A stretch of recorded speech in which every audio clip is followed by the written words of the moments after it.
nationalists. Yeah, we bro. on?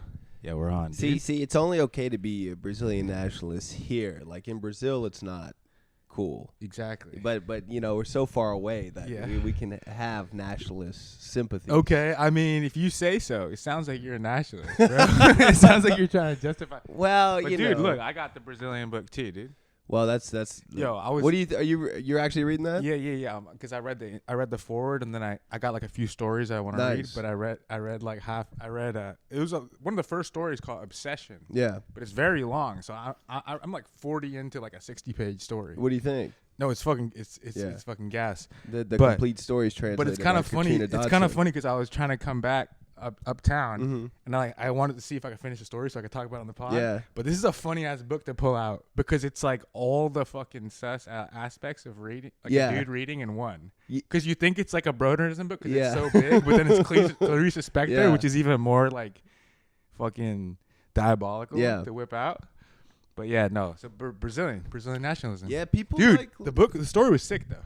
Yeah. Yeah. I've read some of those stories. I'm kind of like, I used to like her a lot, but I Okay. kind of just like, Is it because it's too common? no, I don't know. Maybe it is because she's like the Right. one person people Right. mention when they're talking about Brazilian literature. Right. And just something Right, about it's right, like, right. sometimes it gets a little too like abstract and It was like, a little moony abstract, for yeah. me, where it's just like these existential drama and it's Right. not tied. I need a this is in reality. And, Okay, you know, yeah, I it's need too it's- divine feminine for you, for your masculine yeah, maybe brain. a little bit. Maybe Yeah? it's yeah. She gets in the mud. I mean, she gets in the dudes- muck, and you're like, I need like a Christ analogy. Yeah, well, I need a, if it's gonna be a girl, she gotta. me trying to act like I'm so. Yeah, holier he than reads thou. 40 pages of, No, I haven't even read one story. I read half, but it was called Obsession. No, but it was really good because it was remembering this thing with the like a kind of sus encounter Yeah. with the guy Daniel. Mhm. But then she keeps going like real time. Yeah. And like, well, now I've forgiven him. Oh, nice. Like now I don't care anymore. Yeah. But then he would be all brooding and blast cigs and be weird. I was Yeah. like, and I just read the intro and talking Okay, about maybe, how yeah. like hot and witchy she is. Yeah. Because that's what they were saying about that. It was like like her whole swag was like partially what was it? Something in grammar. Like witchcraft. Well, I mean, that, Oh yeah, but also glamour. She was very glamorous. Yeah, very glamorous. Yeah, she but was- she also was on some witchcraft. you Yeah. know? So yeah. witchy I mean, I girls like like her. the Passion according to G.A. That's what I like, which is too. her like Dante book. I It read is her that Dante a few. book? Yeah, I mean, it's like Infernoed out. It's 34 Okay. chapters. It's in that book hell. was sick, dude. Yeah, it is. I mean, That's that one's why- good. I read that a couple times. Yeah, that story was hitting much more. I mean, the short story. Yeah, we read that at the same time. I think. Yeah, because Yeah. we read it in one class, and then I Yeah. read it in Portuguese too. But yeah, maybe I got to look at the stories again. I got the hardcover here. Nice. But Nice. But What- yeah. Also, but yeah. So we Brazilian nationalists now. We published. I I'm know we only did. carrying Brazilian writer. yeah, we published We published Sergio Rodriguez Sergio today. It was Rodriguez big time in today. Brazil. That's good for Yeah, that was the blast that was too. sick. We That we was a sick one. legitimizing. That was a sick one. Yeah, but is it? Let me tell you about the man without qualities. 'cause Yeah, that tell me relates about the to man without nationalism. qualities. Oh, it does. Yeah, yeah. So what? So 1913. 19. Germany? No, he wrote this in 1930. Okay. Right in Vienna. He's Austrian, Mm. and the book is set in 1913. That's right. The year before World War I breaks out. Right. And World War I breaks out because the heir to the throne of Austria, the Habsburg throne, Okay. Franz Ferdinand, gets murdered. He gets assassinated in Serbia Okay. by a Serbian nationalist, right? Him and his wife get killed. Damn. And, like, World War I happened That's- so stupidly. The Like, Austrian royalty gets killed. yeah, exactly. And that sets it He's off. the last Habsburg. Right. You That's what know. you're talking about. Yeah, I mean, I've been Yeah, talking about you've the been talking about Habsburgs the for Habsburgs. months. So That's this right. brings everything together. Right. Dang. And so they go to war with. Nobody wants World War I to happen. Right. Like all the diplomats, when they realize like it's inevitable, of course, everyone's crying about it. All the diplomats are literally weeping about it because they know that a big war is going to happen. Nobody wants it, and it happens anyway. It's one of the stupidest diplomatic Right. events ever. Right. And it led to most of the tragedies of the 20th century. Right. Right. So Musil fought in World War I. So it's set in Austria. So it's set in Vienna in Yeah. 1913, right? The year before Franz The year Ferdinand gets before it killed. happens, And what's okay. happening is this dude who is Ulrich, he's Yeah. 32, right? the same age Musil was in 1913. Wow. And he's a former mathematician and scientist and soldier, and now he's like, he's just been trying to do something great his whole life, and nothing has worked out. He's kind of got some accomplishments here, and he gets picked to do this thing, right? So Germany, Prussia is celebrating the 30-year reign of their Kaiser. Okay. Right? Yeah. So Austria wants to do a similar thing. They're like, feel jealous. So they want to do a celebration of their emperor who's been on the throne for it's going to be 70 years. It's a nationalism off. Exactly. But it's going to be in 4 years. So they're doing this 4-year plan to celebrate Austria. Oh, my right? God. And they need a great idea. They're trying to find out a great idea that's going to sustain everything. And it's going to be like a great Austria or something. Right. So, but of course, nothing's ever going to happen because World War I's going to break out and it's going to destroy everything. Right. Oh, my God. So they're like just running his around. Job? Yeah, that's his They hire job. him to fucking But come up with it's the not sick- even a real job. His job is just fucking futzing around at these like He's like salons free with buses. this woman. Yeah. Yeah, I mean it's not even that. They're just like he's like falling. He got these various women he's kind of in love with. They're just drinking in the daytime. There's this guy, this Pretending to have a job. German guy who comes through, and he's like a big man of letters. He's like Thomas Mann-ish. Okay. Like Musil and Mann were like frenemies a little bit. Got you. Because Musil was so jealous. They were friends, and then the Right. Magic Mountain made him like super famous, and he got rich, and he got kind of jealous because he was obscure and like difficult. Yeah. And so this guy's like kind of like Thomas Mann. Hilarious. He's like this, it's so funny and it's so good. And, I mean, why is it called The Man Without Qualities? Because he's just talking to a bunch of so different wait, ladies? let me actually read you the part of where they decided The Man Without Qualities. But damn, I didn't know they had a second volume. How many pages? Is that 2 volumes? So he worked on it his whole life, right? Okay. And he died in like 1942. Okay, this is one of those books. Yeah. And he died in exile. He published this first volume in 1930, and then he published another volume in 1933, I think. And then he never finished the rest of it, but they translated everything. 1933. That's okay. And I forget when this came out, like 99 or something like that. Yeah, that's when Curtius started writing it, 1933. Yeah, but this book has like a reputation. So right after that decade with like T.S. Eliot and stuff. Yeah, exactly. Yeah. But it has like a reputation for being every time I hear about this book, it says it's a novel of ideas. It's essayistic. Yeah. But it's not. It's like it's so character driven. Nice. It's so funny, and it's honestly a lot like Tristram Shandy. Okay. Because there's these like headings. Like every chapter has a heading. Oh, like, crazy. Look, the lady whose love Ulrich won after a conversation about sports and mysticism. And then it's a chapter, sick. And then it goes like that, and it's these short chapters. It's so crazy. sick. I know, it's so sick. How many chapters is there? I mean, there's like 112 in this one, and then the count restarts. I forget the man. I'll find it. But, but like, I mean, there's so many lines where it's just like you want to, like this one, talk about this. These are his childhood friends, right? Yeah. Clarice and Walter. And Clarice goes, she had considered Walter a genius since she was 15 because she had always intended to marry only a genius. She would not let him fail her in this, and when she realized that he was failing, she put up a frantic struggle against the suffocating slow change in the atmosphere of their life.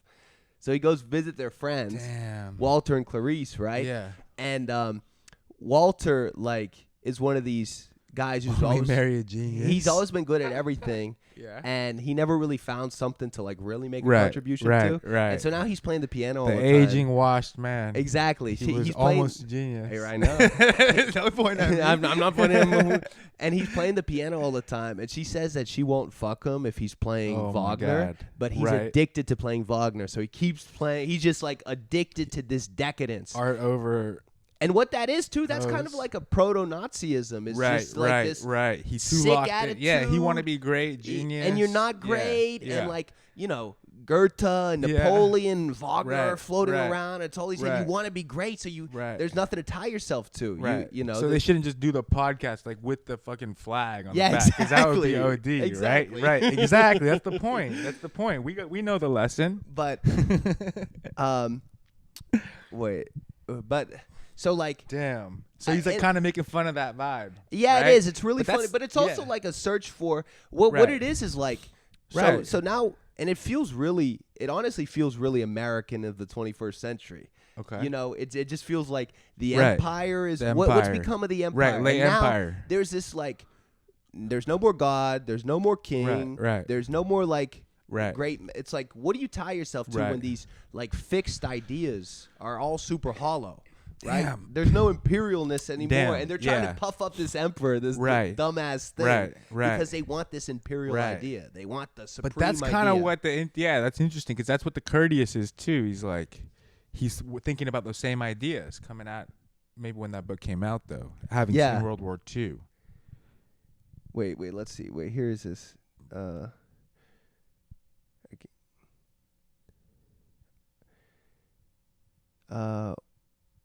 All right, wait. Here we go. Go ahead. She goes, "What? This is Walter and Clarice again, talking about Ulrich." Okay. He goes, "Do you remember our conversation about the artist?" He asked tentatively. "Which one? The one we had a few days ago. I explained to you what a living principle of form in a person means. Don't you remember? I came to the conclusion that in the old days, instead of death and logical mechanization, blood and wisdom reigned." She goes, "No." I love when the guy's going, "Don't you remember I said this?" No, I don't remember. It's me talking to Gabby. Don't you remember I was talking about blood and wisdom and all that? No. But that's a good category. Like the dude who trying to find like complete completion exactly in, like, art and stuff, and you're kind of making fun of it, but it's also kind of has to do with it art. is the search too. Right. You know, that's the like whole Blue Flowers like that. What's that? Remember, it's Goethe's contemporary. Oh and yeah, it's a historical novel, and it's just like, and he's always ranting to the girl, and they're trying to find nature, like the full perfect science of nature, and then what happens? He starts dying in the whole second half. That's what Fuckboy copied. Oh shit, who wrote that? Penelope Fitzgerald. It came out in like '95. But it's a historical novel. Yeah. So it's like real time. But okay, that's a banger. She goes, "No, Walter was stymied. He groped, wavered. Suddenly he burst out. He's a man without qualities." Oh, damn. What is that? Clarice asked, giggling. Whose man's is that, she dude? goes, giggling. He goes, "Nothing. That's just it. It's nothing." But Clarice found the phrase intriguing. "You're washed, sir." He goes, "There are millions of them nowadays," Walter declared. "It's the human type produced by our time." It's a male loneliness epidemic. He was pleased with the term he had hit upon unexpected, as if he was just look at him. What would you take him for? Does he look like a doctor, a businessman, a painter, or a diplomat? He's none of those, Clarice said. Well, does he look like a mathematician? I don't know. How should I know what a mathematician is supposed to look like? You've hit the nail on the head. Exactly. My point exactly. A man without, but Ulrich is the man without qualities. Damn.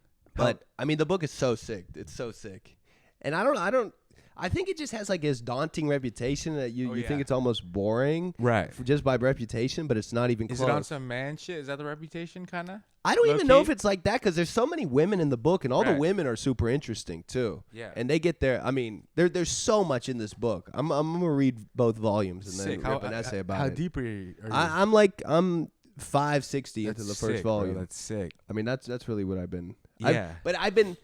It goes just. I mean, we've been thinking about this imperialism for most of the year. Right. And so I was thinking. I was also I was listening to that fucking history podcast. They're talking about Elizabeth I. Okay. Right. Who I didn't really know anything about her. When are we talking? Huh? When are we talking? Elizabeth I is early 16th, mid 16th century because Shakespeare wrote his early plays under her. Okay. Up until I think she died in like 1603 or something. Okay. So she was like Edmund Spencer, Marlowe, Shakespeare. Yeah. I mean, exactly. that whole time, right? Yeah, I got you. And she was concurrent with Philip II of Spain, too, the Habsburgs. Got you. So, That's how long the line went? Fucking 400 years, the Habsburgs? I mean, it was a long... Yeah. It was, yeah. Damn, that's why, because I was like, you're saying that earlier, I'm pretty sure that was like... Well, that's the whole thing, Austria is just...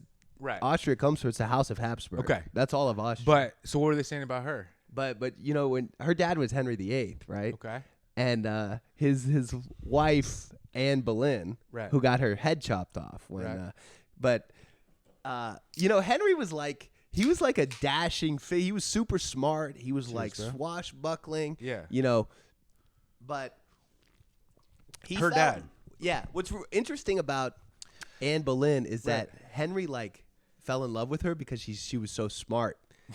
Right? She was just so smart and she would talk back to him and she was super witty. Right. And they produce. What's interesting about that compared to the Habsburgs, who all married because of they were supposed to marry, right? And the Henry Tudor like married because he was attracted to these women. You know, he had some interesting taste too. He just found the kooky bookworm. Yeah, exactly. Kooky bookworm. Fell in love with the kooky bookworm. Well, they produced Elizabeth, who like she was 3 when her mom had her fucking head chopped off by her dad. Oh damn, okay. And she was disinherited as a princess, right? And she was basically banished to the woods. Yeah. But she was out there and she had some tutors and stuff. Right. And she was getting so smart that like a Viennese ambassador went to visit her just when she was a kid. She wasn't the princess anymore. She was just a kid. Right. And she's 6 years old. And he was like, oh my God, this girl is as smart as like a 40-year-old woman. Nice. She's like so smart. Yeah. And Henry liked hearing about how smart she was. And then she kind of looked like him. So she brought her back to live in court with him, which was like... She was like 12. Yeah, she was like... And she's like 12. He was like 40. And... I mean, like as his daughter, right? Yeah, yeah. You know? Oh, okay. Yeah, I got you. Not on any like sus you were shit. saying No. Who he fell in This love is Henry's daughter. His daughter. He killed her her fucking mom, and then she's like translating. Oh, crazy. Yeah, I know, right? Okay, So this girl, but then she becomes queen of England eventually. But it seems like what I was thinking about is all he wanted was a son, right? Henry VIII. Right. And that's why he was killing all these women and stuff. But the leader he really wanted is Elizabeth. Elizabeth was like his son. She was so smart. She was but she did what her dad didn't do. He never restrained any of his impulses. What he wanted to fuck, he wanted to do this, and he did whatever he wanted. Right. She was the ultimate restraining queen, right? I mean, the whole reputation was that she was a virgin her whole life. She was a virgin queen. Got you. And that seems like the essential quality of any like the real great political leaders is this restraint. Right. You have to have this imperial restraint. Right. And it seems to, I don't know, the empire. When you have that fixed idea, it seems to have a good effect on the society. I don't know. You know, I mean, but so are there? Because isn't I don't think it's totally unrelated that the Curtius book is the same time between the wars that they're thinking about this stuff. Yeah, because everything is broken down, right? Right, but it's the end of a certain type of political empire. Yeah, like leader mode. So then, like, because he's saying that Curtius is saying he's writing in 1933 in Germany, starting. He's saying that we got to go back to the medieval. So there's like other types of other types of. If you lose if you lose the validity of like the political structure, then you got to follow like different. I don't know. It's not imperial, but he's bringing up the same like these different archetypes of like things to follow. That have to do with restraint and stuff. Yeah, like what? Like the saint. Remember? Talk about the 5. Did you talk about that last? I don't think I talked about it on the pod. No. It was funny because I podded with Brett, and I was just like ranting to him about like the 5 things, and I was like, "What do you think?" He was like, "I mean, that's cool, man." But yeah, no, he just Curtius, the Arbok's adjacent scholar, like literary critic, was he's just talking about who wrote Latin literature, European literature, and the Latin Middle Ages. He's like a Dante dude, but he just had that one section. I've already told you about it, but it was like in literature, in old literature dating back to like the first, not pre-novel, like the Bible and stuff. There's like the themes, there's a model for emulation. There's models for emulations that occur in like the stories, the early stories, and then there's like a tier of like how difficult they are to achieve. Models of emulation for society, and the highest goes saint. The second highest goes genius. The third highest is hero, and he like has all the.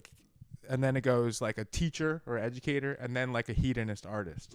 But like I don't know, those are like you. Yeah, I think you're right, but I think it's you still need the things to follow, even if it's like not the imperial. The chance of getting a dictator that has like perfect restraint is like kind of out the window.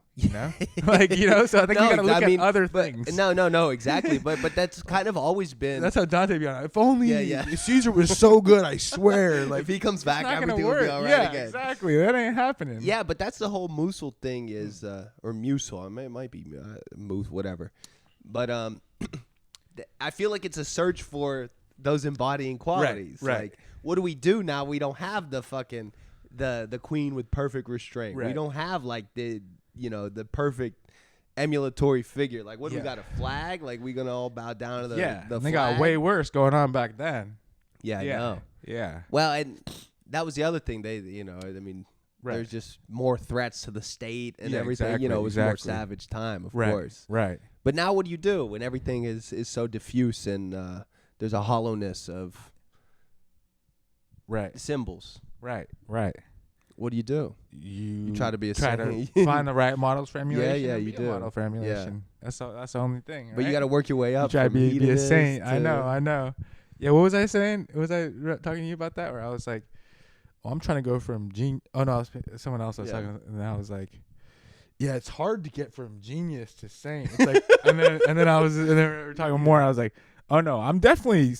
I say as I'm like blasting splees and drinking, like it is pretty hard to get to saint if you think about it. I'm definitely like on hedonist. I'm barely an artist. Well, that's I'm barely an artist. Like Saint Francis. And I got to become a teacher. We got to start teaching. This is Saint Francis's biography. Right. Hedonist to teacher to genius to hero to genius. The Middle Ages, they love those little fucking categories. But I love how explicit you could try to be a Yeah. Like, guys, I'm a saint now. Yeah. Just call me by my saint name. I swear, I'm not even doing anything bad. What else you learned from the Curtius? Yeah, I read the Dante section at the end.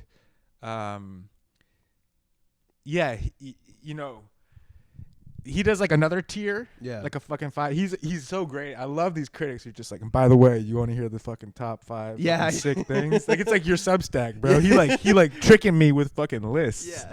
But like I guess like the reason, like in the Middle Ages, like just the categories of like kind of like schools of like aspects of scholasticism or theological like rigor were like very like quantifiable. Yeah, you know what I'm saying? And like if you had like a certain X amount of bars and you got like blessed by like the fucking Aquinas teacher, you were like in. And then also the art and the vernacular, whatever. But like the fact that he's like legitimately trying to be like a theological authority while he's spitting vernacular poetry is why he's just like disgustingly above everybody else. Yeah. Do you know what I mean though? Like just breaking that down. I love the concluding essay to like the 15-year project. Yeah, just like, and now we stand Dante, my bro. Let's just do a final chapter to say how sick Dante's Dante is. Good. This chapter is, I love Dante, bro. Dante's the best, bro. Let me tell you why. But like, I don't know. Yeah. And just that whole idea of, I mean, it was funny. Yeah. Just that idea of like putting a tangible kind of like theory on like why I'm drawn to certain writings I am anyway, which is like just having some aspect of that, like going to war, using your arms to navigate the world, and trying to, like I'm very dismissive if I don't feel like the writer has any type of fucking sword fighting in the world that they're drawing from. That's why, like, I was talking about Brett's shit and just he got like a he out here. It's out here-ness. For sure. But it's really arma sciences or whatever that word is. Yeah. You know what I'm saying? That he used, the topos or whatever. He put a name on it. Sapienza, exactly. Yeah. Sapienza and armas. Yeah. Or Mars and the Muses. Yeah. Half Mars, half the Muses. That's all the Musil. Is it? Yeah. Dude was, of course, literally a soldier. But see, that's why, like, in our time, like, Cherry, things feel like that's like such a, Don it's Quixote. like ingrained in us. Iliad. Yeah. Don Quixote. Yeah. But if you ain't got a war, you got to just go fucking underground. Everyone got a war. Yeah. Everyone got a war. It's true. It'd be good if it wasn't like in your head, like on your porch. You know what I'm saying? It's good if it like involves some. Well, see that's the other. That's the diffusion in the modern world, and the problems now. It was easy. It's when there's a war, it's like, okay, you have an enemy, you do your thing. Yeah. Now when the war is swirling around, and what is, I don't even know the war. Right, exactly. I don't even know what the war is. And then you got these people telling me there ain't no war. Yeah. The fuck? I'm getting gaslit into thinking there isn't an actual war going on. There absolutely is many wars going on. But what else you been reading? Okay, so I ripped this book Did I tell you about the Helen of Nowhere book yet? Yeah, you were talking about it, but I didn't know you read it. About it because I ripped it really quick. It's the Makenna Goodman. Yeah. I saw that at the store the other day. You did? Yeah. It just dropped like 2 months ago. Oh, it did? And I told you what it's about? Mm-mm. Okay, so it's 6 parts, 6 stack. Nice. But it's only 160 pages. Mm-hmm. But like 6 evenly spaced parts. But basically, it's tied to the Musil. Yeah. Musil. But and the fucking Goethe contemporary Blue Flower. Yeah. So it's like, bro, I should read the first paragraph. Yeah, read it. It's fucking. You got it? Yeah, I got it right here.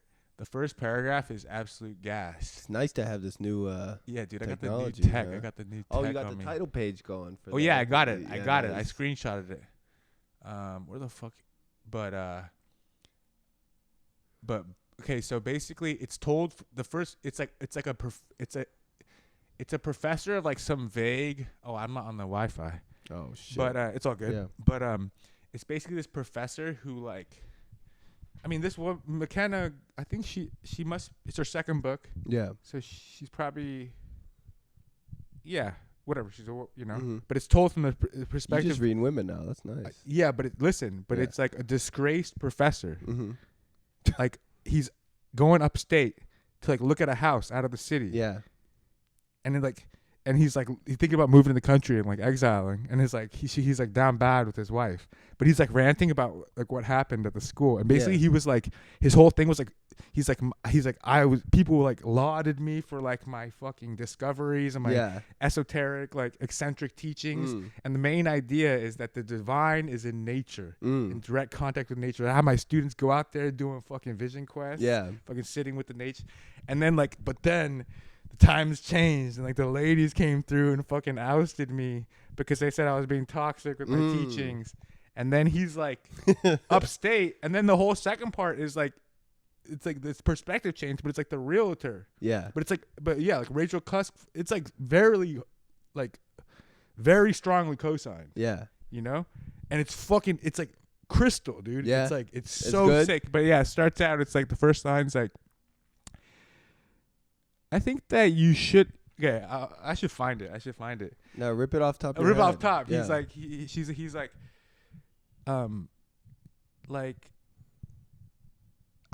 I think you should only tell a woman she's beautiful like once a year. If you tell her too much or something like that, if you tell her too much, then her whole life will just be about being beautiful. Yeah. And then if you don't tell her that enough, like, she gonna hate you or something. Yeah. But like I said, like you shouldn't be telling him. I don't know. Like, it's so. But yeah, the whole and he's just riding that line and making fun of this guy, but not making fun. You know, it's like it makes you, and then it goes all fucking supernatural in the second half. It's fucking sick. That's honestly like it's so good. The best kind of like ironic distance where you're like laughing at him, but it's like, oh, no, this is serious too. Then that's what I realized. Like that toggling is like what. Yeah. Yeah, you gotta read other shit to remember like what you get hyped about. I got it right here. Oh yeah, there you go. Read the opening. Nice. Okay. Helen of Nowhere. This came out this year. Yeah, Coffee House Press. Coffee House Press is good.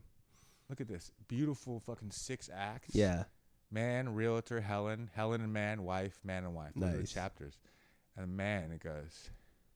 I think it's okay to tell a woman she's beautiful. Oh my God, I got good memory. Yeah. She's beautiful once a year. Any more than that, her life will be about being beautiful entirely. Anything less and she'll feel a lack of love and attention. My wife always said I never told her she was beautiful enough. But like I said, I don't think it's good for women. That's the first That's a funny opening. That's a strong opening. Yeah. But it's like crazy. It's like chopped up like this kind of. Yeah. But then she'd be saying, and it's kind of wild. Yeah. It's kind of wild. Nice. Helen of Nowhere. Clarice Lispector. Yeah. That's good. But only read women now, dude. I don't know what you're on. You're making fun of fucking girl books online, dude. That's I'm not making. I read all the Bronte stuff. Making fun of girl books. I went deep into the Brontes. True, bro. Way deep. I was deep in there.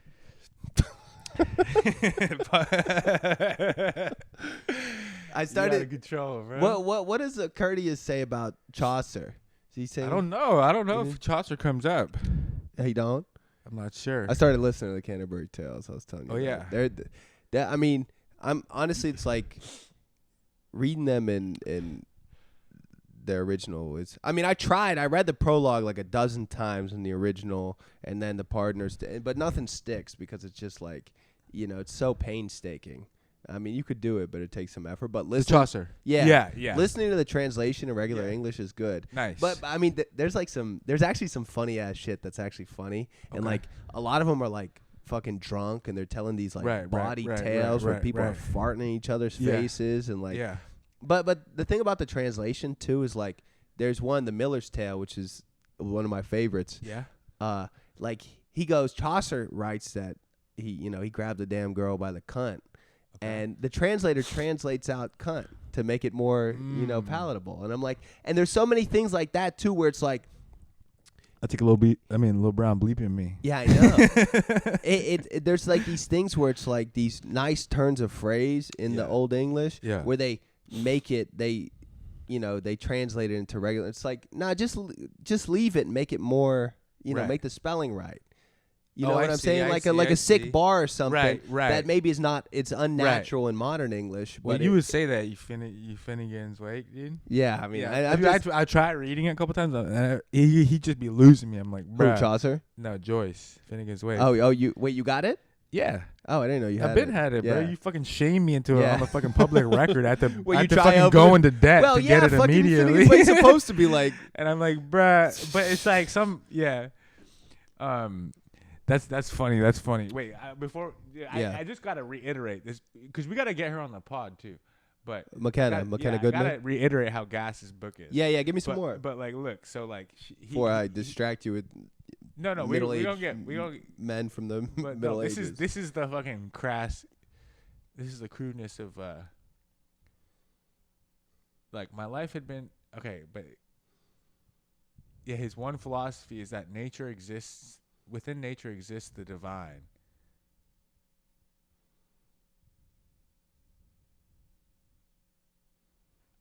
I built my department from scratch around this beautiful idea.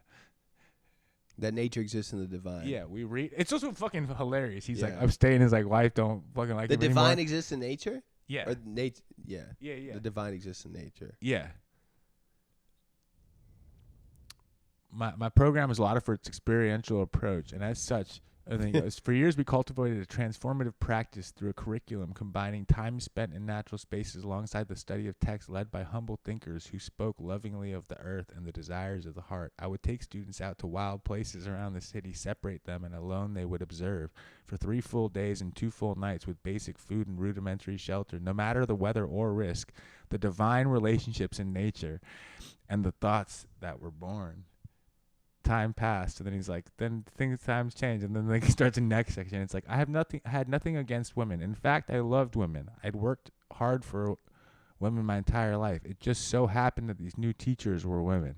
I swear it didn't factor at all into my disdain for them. I didn't like to think of myself as a man, even, as I was much more than just a man. But they were times of taxonomy. Yeah. It's kind of crazy. Oh, and that section 1 is the man, huh? Yeah, that's the man section. But then no, I don't know. It was that had me hype. I haven't really read a fucking PDF through like that in a minute. Yeah, nice. It sure send me the PDF. Yeah. But support fucking this book, dude. Yeah. Maybe I'll go out and buy it. No. I got No, I'm not. Something. Yeah, no, I'm just playing. But yeah, no, it's fucking gas. But and she got an earlier book called The Shame. Nice. But that's enough. So that's her second novel. That's her second one. Cool. Yeah, but yeah, I was listening. I'm still like deep. I'm through 2 Kings, like half audio. Like, in the Bible. Yeah. Yeah. Nice. Yeah, I'll be listening to that. When shit gets real down, when I'm really losing my mind, I just throw on the audiobook of the fucking KJV, dude. Throw some KJV on. Just go chronological. Yeah. It's good. I mean, the heater's cranking. Cranking. It was good to have some house guests. Yeah. You did have some Brett guests, and his girl came through, yeah. And I just fucking went crazy, dude. I fucking got the spot looking nice. You got to have some guests. That's the main thing. You know, if you I ain't gotta got, come up there. Yeah, I've been yeah. saying that. It's soon gonna be too cold. Nah, I got the Yeah? fucking Alaska grade Toyotomi No, I'm heater gonna come hooked up to I the don't fuel care about oil the cold tank. Anyway, It's hooked up to a whole fuel tank. Yeah. Yeah, it's how things cranking. Yeah. All right. But yeah, it's a little like the weather be a little more accentuated because it's on the hill. Yeah. You know, sometimes it's getting real fucking windy and shit. Yeah. But yeah, how's You what you working on? You writing anything? Yeah, I've been having. I've been a little bit. I've been like trying to imagine like new flows and stuff. Yeah. You know, like new mode kind of. I mean, obviously still, you know, the same old things, but I don't want to talk about those. They gonna get there how they get there.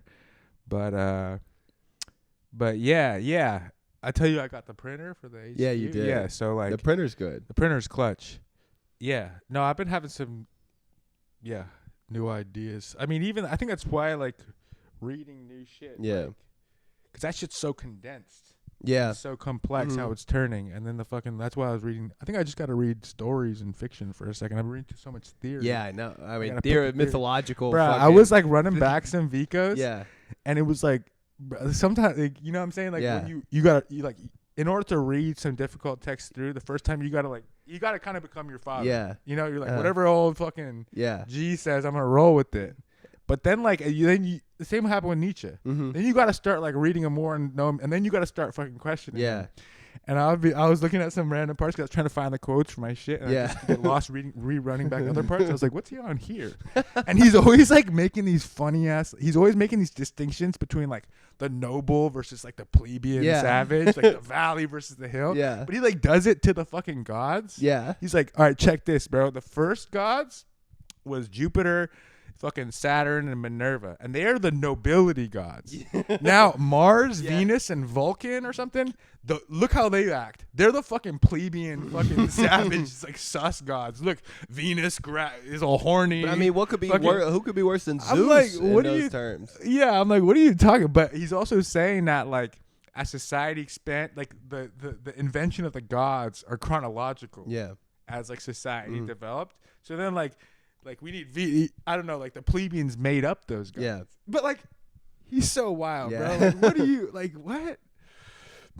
Anyway, he's like fucking out of control. Well, I mean, bro. one Bro can is read funny. too much Vico. I mean, you're looking right at it, brother. You're looking right at it, bro. I'm like, I'm gonna reread Vico, but I can only read half of this Clarice Lispector story. That's, you know, I've been thinking about like, cause I'm listening to the Chaucer, and then I'm hitting that, and then I started the Arabian Nights too. Okay, yeah. Which at the beginning, do you know anything about the Arabian Nights? Like yeah. Like he has to tell one. So the way it comes about is because there's this king, and he's about to go visit his brother, the king, and he leaves, right? But he forgets something, and he goes back to his palace, and he immediately catches his wife sleeping with, you know, some other dude. And so, of course, he has to kill her, and he's distraught about it. And then he goes to his brothers, and he's like, my brother is such a great king. Nothing like this would ever happen to him. Yeah. And then one day his brother goes out hunting, and the king, you know, the other king stays back, and he sees his brother's wife and his harem. Like he got 10 women in the harem. They like do the little whistle, and all these slave boys come out of the tree and fuck them all. And he's like, oh my God, my brother, even my great king, my brother.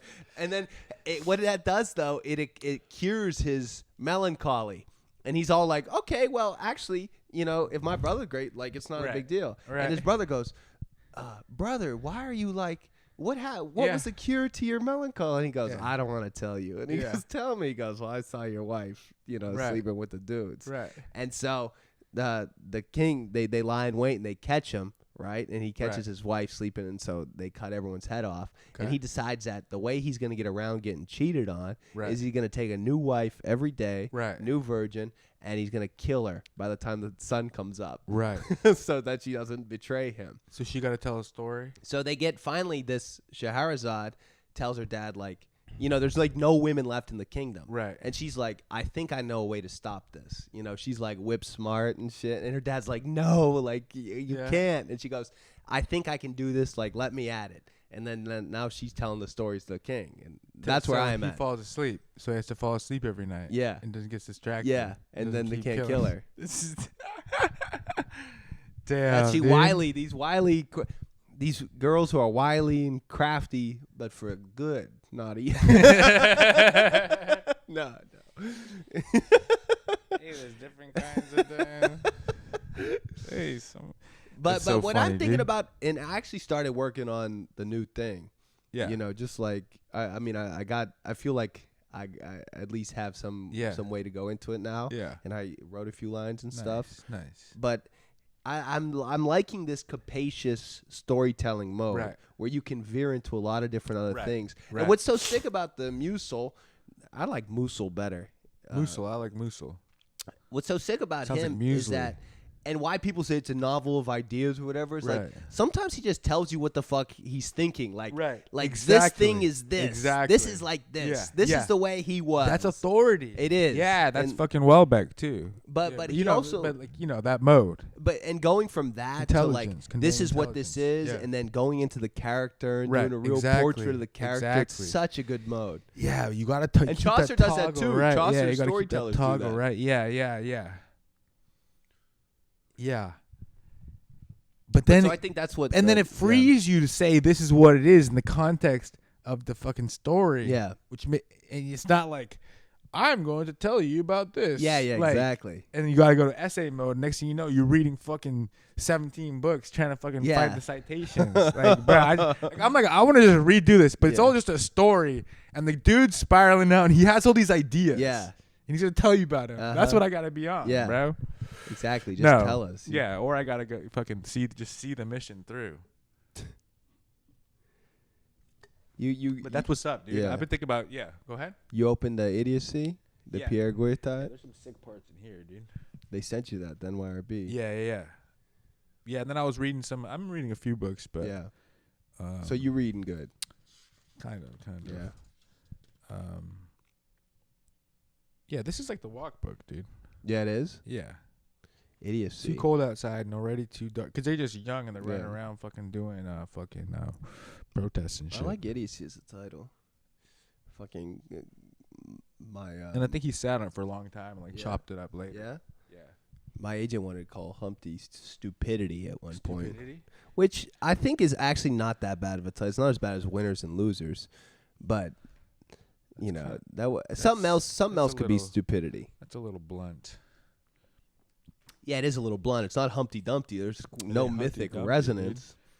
But maybe a story called I don't know. Yeah, she is kind of like that's why they're agents. She had trouble. She had troubled young lady, huh? Who, Clarice? Mm-hmm. That she just she was She says, "Now this is how this starts. Now that the affair is behind me, I can recollect it more serenely." Oh, is that how it starts? That's how it starts. That's actually a good start. I said, all right, I'm in. See, Tell me about this. I don't know. I really haven't. It's a boy, Daniel. She's talking about Daniel. I like he's Daniel. All, maybe he's I'll all read this trouble. story. Yeah, Obsession. It's the second story. Obsession. Yeah, and then she jumped real, and like we moved in the house. It kind of reminded me. I just feel like sometimes it's too disembodied for me. All right, but this is like 40 years of stories, bro. She probably got a bunch of different flows. Yeah, you're right. Because the novels is like that, where it's the novels. Right. No, that was crazy. GH, Passion GH. But that's what I'm saying. This is kind of different. It's different. Yeah, maybe I'll look at it. Because I kind of hate on her, like, low key. I don't say it too loud because, she all sad and stuff. Yeah. Yeah, any day now he'd abandon. Yeah, he lived like a good bum. He's all broke. She was some broke ass dude who fucking thinks he's a genius. Yeah.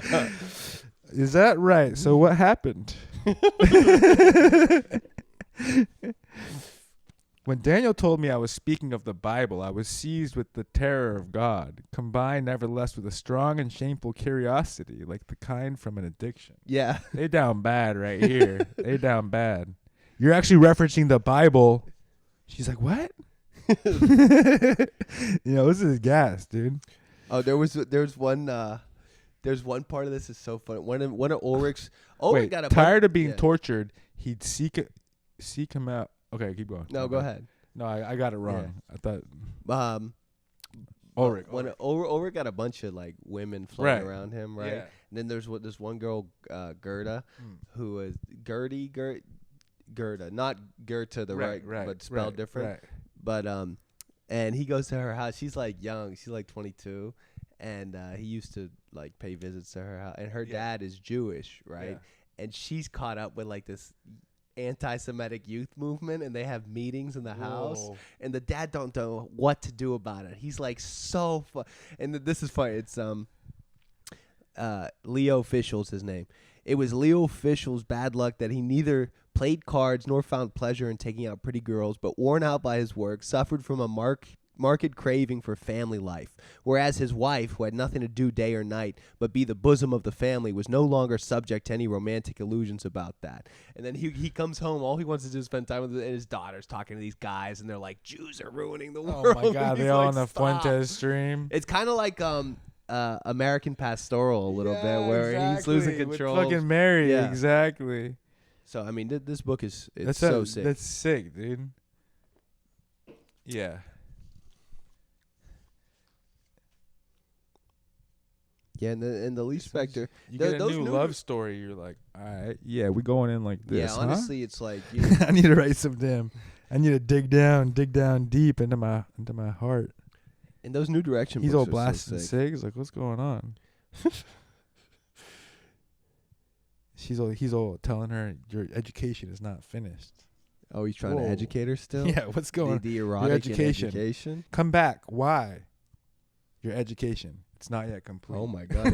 What's going on? Huh? I came to my senses, fell into an intense gloom that left me slack and empty for several moments. Yes, I was forced to recognize he had never even been disturbed in the least by my presence. But again, the coldness of his excited me. Yeah. Well, yeah. That's how it be sometime, huh? Wise woman there. No, I don't know. It's a sick. It's whatever. I might just try to body that, dude. I'm gonna body that whole book, start to finish. Oh, that would be good. Maybe we'll try to get Katrina on the pod and talk about. Oh yeah, do it for sure. Because we gotta get some translators. We gotta get. Maybe we get. Who? I'll either do a solo or we could do one. I'll do with Makenna or something like that. You know, I'd read that book.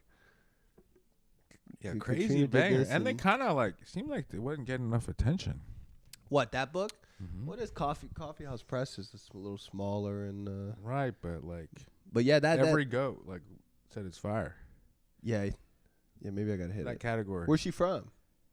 I think she lives up in upstate or Vermont or something like that. Yeah, and it's 160. I gotta hit that. I'll hit that. And the 6-parter. Yeah, and we'll talk to her. I love a structure, a clean structure. Yeah, I was thinking like when I'm like really down bad and I can't write. Yeah, I just think, which I'm kind of jacking now. Scar's whole swag though, but like I just think, all right, I'm gonna turn off my phone. I'm gonna completely go ghost. Yeah, and I'm not gonna read anything. Look at my phone. I'm only gonna read Proust start to finish. Yeah, and write. Is that what you're gonna do? Sometimes I think that's like the fucking helpline. Yeah. When you don't know what the fuck. Yeah. You're like, I could always. That's like in my holster. I'm like, I could always just completely go ghost. I mean, just read all the way. But honestly, that's why I like this. Sometimes that's like the most. Yeah, I always do that rant about Proust, but like, what? That's like somehow like that flow of like being like. Just trying to like remember things in flowing clauses and just keep going. That's like in the most primal way of what this shit is. You know what I'm saying? I mean, this, and I often would do that before to get charged up. Just read that for until I can, and then keep going. This Musil's the first thing that's made me want to write fiction in a while. See, that's the thing. I need that's sometimes like you just need the big fucking the big work and then you stay you stay in it. Yeah, that's why it's like look at these fucking 2 volumes is huge. Right, go through just hit the whole thing. Like I'm gonna read the whole thing. Right, you know exactly. Yeah, because I mean that's why Proust, which I never done, which I'm Bologna's so Olivia, but then he'll start talking about just some fucking shit for days, and you're like, all right, let's go back to Bologna, dude. Let's get some crime reports, but also some kooky tales mixed in, very surprisingly.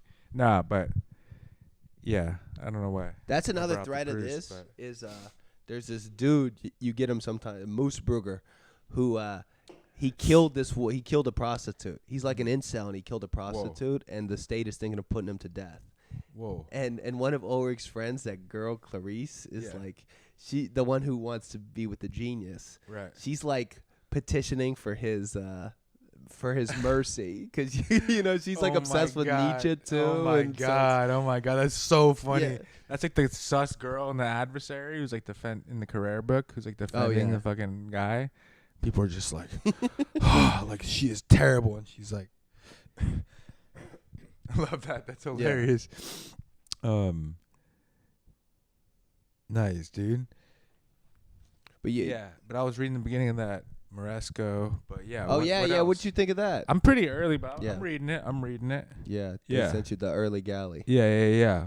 But yeah. You got your blurb ready? You can usually blurb off of just reading one page. You do? People do that. I don't do that. I don't do that. I've seen it done. I've seen it done. Yeah. Yeah. Nah. But yeah. What else? Yeah. That's sick. I'm trying to. Yeah. It's good to be in. Just I'm gonna try to write some fucking. That's my new shit. Is just like write. Eddie was doing funny rants. Yeah. What was he saying? In the bath today. He was just like, he's like, bro, like, he's like, but I kind of like this energy. Yeah. He's like, you just need to like. He's like, everything as a call. Just treat everything like a column. Yeah. Like you need to write the column of like, yo, like I had to go upstate and I'm like in the woods now and like fucking doing random. I'm wearing Red Wings. Yeah. And like shit's down bad. Yeah. Like you need to write that. Just write that, and then that will be the next book. Like later. Yeah. Go. I was like, I need to talk to my editor. Check in. Yeah. And he just fucking coming through with the fire ideas. But, I mean, you got. But like, just get. It's been a while since you like ripped a stack or something. Right? I know, bro. I've been fucking trying to write the fucking great theoretical, trying to be a theological poet like Dante, dude. I'm like, shit, dude. I don't know if Aquinas approves of my fucking ideas yet, dude. You know what's funny is Chaucer is like exactly he's exactly post Dante. He went to Italy. Is that right? I don't know. He went to early. Italy 40 years after Dante died. Like when Boccaccio was writing. 1360. He's that early? Yeah. I thought it was, oh shit. And so and one of the characters in the Canterbury Tales is Chaucer the Pilgrim, and he opens it up. But Bloom was saying, I was reading that Bloom essay about it. Bloom was saying that Dante's Pilgrim is like this arrogant, moralistic, high-thinking, he got theories on the world. And Chaucer's Pilgrim is kind of just like a smiling idiot. Like, he describes everyone in the company, and he's describing all their bad traits and shit like that. But he's just like, oh, look at this monk who was dressed in the finest clothes and look wonderful and all this stuff. And it's like, okay. He got this. And what that attitude is that's the attitude of the negative capability that Shakespeare turned into like a huge thing, right? Okay. Where you have no idea what the author even thinks about these people. And like the tales, some of the tales are super boring and stuff like that, or they have like bad morals. Right. Or like the Pardoner, he does a prologue to his story, and in the prologue he's talking about how he's duping people and he's like doing all this shit, and then he tells a moralistic tale about greed is bad, right? Okay. Radix malorum cupiditas est, right? That's the center of his tale. Right. And then at the end, he's trying to huck his relics to people. But you can't tell how Chaucer feels about it. Yeah, you can't tell, So it's this whole, Shakespeare really took that and ran with it. Bloom thinks especially. But that makes it interesting. You got to do the stiff arm. You got to keep a distance. Yeah, the stiff arm is good. That's the best writing is you don't know what the author really feels about what's going on. I know, but it dips into the irony inside. Exactly, but that's what the master class is. It's so virtuosic. Yeah. Because she's saying all about the damn Makenna. The Helen of Nowhere. Because she's saying this about him, and then you're like, damn. Yeah. It's a pretty beautiful idea about the divine in nature. Yeah. But damn. But he's also sus. But damn, like, yeah. And then your wife, they get the wife's perspective. Like, damn. But yeah. But you got to keep it at a distance. But once it's at a distance, it's got to be good and toggled at a distance. Yeah. But it's at a distance. Yeah, I don't know. Motherfuckers be trying to act like they don't know about my distances. Yeah. I know my distances. You think you got an imaginary view of me, and you think you know me. Yeah. You don't know me. Everything's at a fucking stiff arm. They got ideas about your distances. Yeah, dude. Jackson Dark rushed 2 touchdowns, and then he getting greedy, trying to run us to third. Just fucking. Yeah. Well, he was being an imprudent king, right? Yeah. He didn't have the restraint. Right. If you're gonna be the real king, if you're gonna rule for a long time, he a warrior. You gotta have restraint. But the warrior don't last, right? No, you can't create. Be a kamikaze pilot. This is our weekly new royalism checking on the young King Jaxon Dart. See how he did this week, dude. Bro, how you gonna not get greedy? I mean, it's so funny. They up and he had 2 rushing touchdowns. Yeah. And he's like, I'm feeling good. I'm gonna keep trying to do jukes and spin moves, just get fucking crushed like a fucking. We'll see if our new New York king will be prudent or. Yeah, exactly. Or yeah, we'll see. Yeah, I think it's better to test out our ideas of like imperial prudence. Yeah. Via fucking reality. Sports, not fucking politics. Yeah, it's better. Politics is like a completely different domain now. Yeah, you You think? know? I mean, yeah. Out of sight, out of mind. I don't know. Bro. I'm everything I talk about is like. I'm really so bad with politics. All I care about is the mythic structures. That's what I'm saying. But the mythic structures are expressed in our human drama and yeah. But we know it's a whole different thing. That's a whole different. But I think there are virtues that work in all times. Yeah, it's true. I mean, fucking Mamdani, dude. Work for everything. There's virtues that work for everything. Right. You know, and. You know. Yeah, no, it's inescapable. Yeah, I'm all like, we need a fucking, and then like 6 months later, I'm like, it all doesn't. Yeah.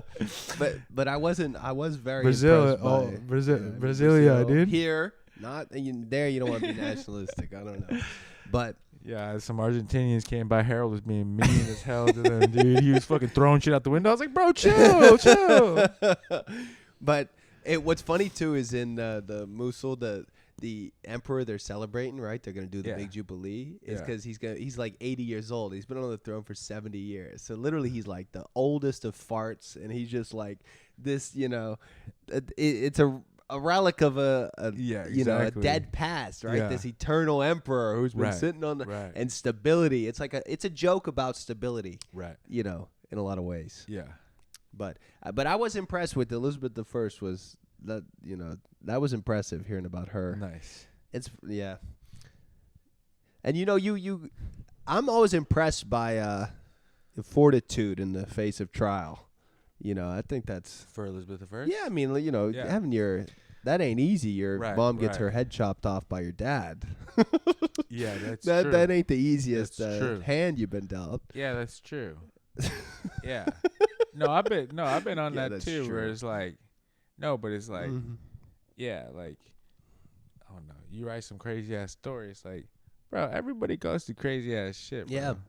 Like a lot of people go through. It's not that crazy. Yeah. I mean, it's crazy, but a lot of people go through crazy shit. You know, it's all right to fucking look. It's okay to look at it. Don't be scared. Don't be. I don't know. Yeah. That's what else we doing? But nice, dude.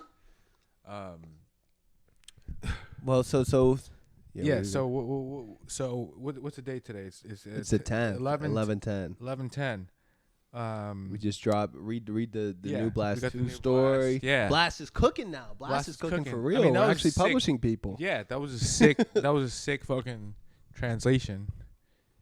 You like the first story? One you did, huh? Yeah, that's the first one. You've been talking about it. I know. I've been talking about it. Yeah. I was talking about it so much. I was like, I'm gonna do this week, or I gotta do it. I gotta do it. That's fire.